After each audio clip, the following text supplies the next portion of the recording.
Hello everyone, আসসালামু আলাইকুম। আশা করি সবাই অনেক অনেক বেশি ভালো আছো।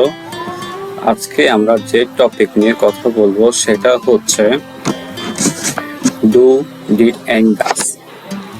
So let's start the video. আমরা কখন ডু ইউজ করব, কখন ডিড ইউজ করব এন্ড কখন ডাজ ইউজ করব সেটা আমরা জানবো। ফার্স্ট আমরা দেখবো ডু এর কাজ। এখানে একটা সেন্টেন্স দেখতে পাচ্ছি, সেটা হচ্ছে I do complete the job. আমি আমার কাজটি কমপ্লিট করেছি। আমি কাজটি কমপ্লিট করেছি। এখানে দুটা কিন্তু ফার্স্ট পারসনে আই এর ক্ষেত্রে ইউজ হচ্ছে I do complete job। আবার আপনারা চাইলে এটা সেকেন্ড পারসনের ক্ষেত্রে ইউজ করতে পারবেন, you do complete a job, অথবা এইভাবে বলতে do you complete job, do you complete job, এভাবে বলতে পারবেন। এখন যদি বলি I do not complete job, এখানে ছাড়া আপনার ডু নট এর জায়গায় আপনি ডোন্টটা ইউজ করতে পারবেন। সো আই ডু নট মানে আমি কাজটি শেষ করিনি বোঝাচ্ছে।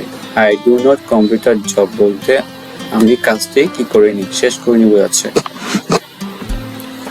সো এখানে যদি ফিউচারের কথা যদি বলি I will do my task, আমি আমার টাস্ক করব, আমি আমার টাস্ক করবো বুঝাচ্ছি, তখন আমরা বলবো I will do my task. Okay, এটা আবার ফিউচারে আবার এরকম হবে না যে do I will complete task, আমি আমার শেষ করবো কিনা এরকম হবে না, এটা ফিউচারে হবে। সো এখানে just I will do my টাস্কটা ইউজ করা হবে। এখন আমরা দেখবো হচ্ছে ডিড এর কাজ। ডিড বলতে আমরা পাস্ট টেন্স ইনডিরেক্ট করি, যেমন এখানে লিখেছে did you complete a task, এটা আমাদেরকে কোশ্চেন করতেছে।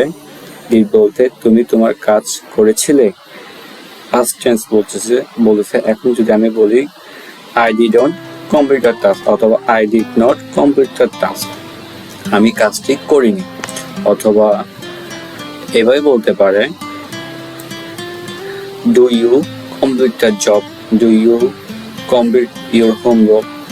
এখন যদি বলি I did not complete my homework, I did complete my homework, তখন যদি করে থাকে তখন বলবো I did complete my homework। যদি না করে থাকে তখন আমরা বলবো I didn't অথবা I did not complete my homework, complete my task, এরকম।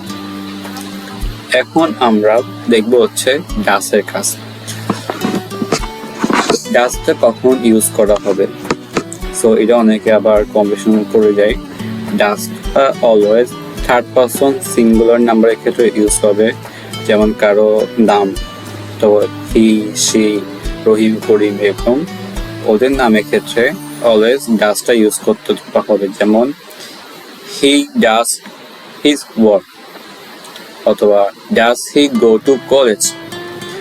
এখানে যদি বলতো সিম্পলি বলতো I go to college, he goes to college, he goes to college. এখানে ডাসটা জাস্ট কোয়েশ্চেনের ক্ষেত্রে ইউজ করছে, কোয়েশ্চেনের ক্ষেত্রে ইউজ করছে ডাস হি গো টু কলেজ, সে কি কলেজে গিয়েছে।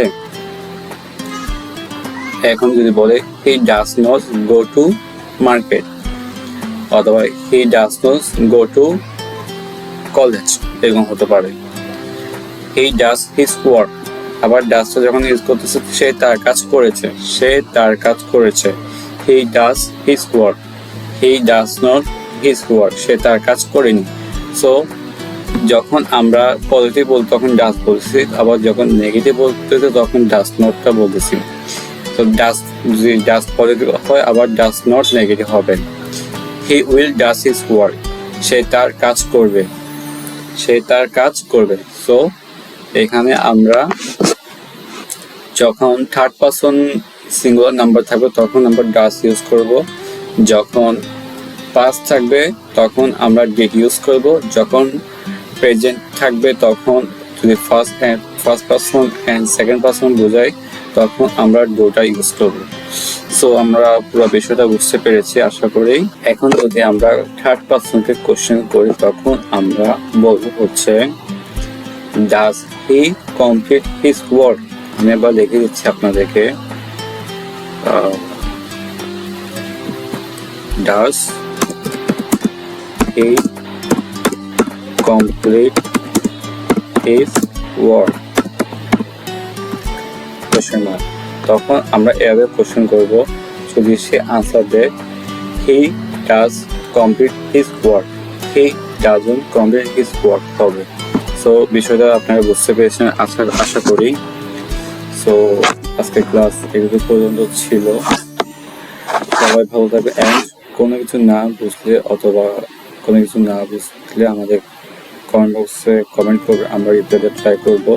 যদি কোনো কোয়েশ্চেন থাকে বা কোনো ওয়ার্ড না বুঝেন আপনারা ওটা ট্যাগ করবেন, আমরা ওটা সঠিক মিনিং বলে দিব। সো আজকে ক্লাস এইটুকু বলছিল। আশা করি ভালো থাকবেন সবাই। আসসালামু আলাইকুম।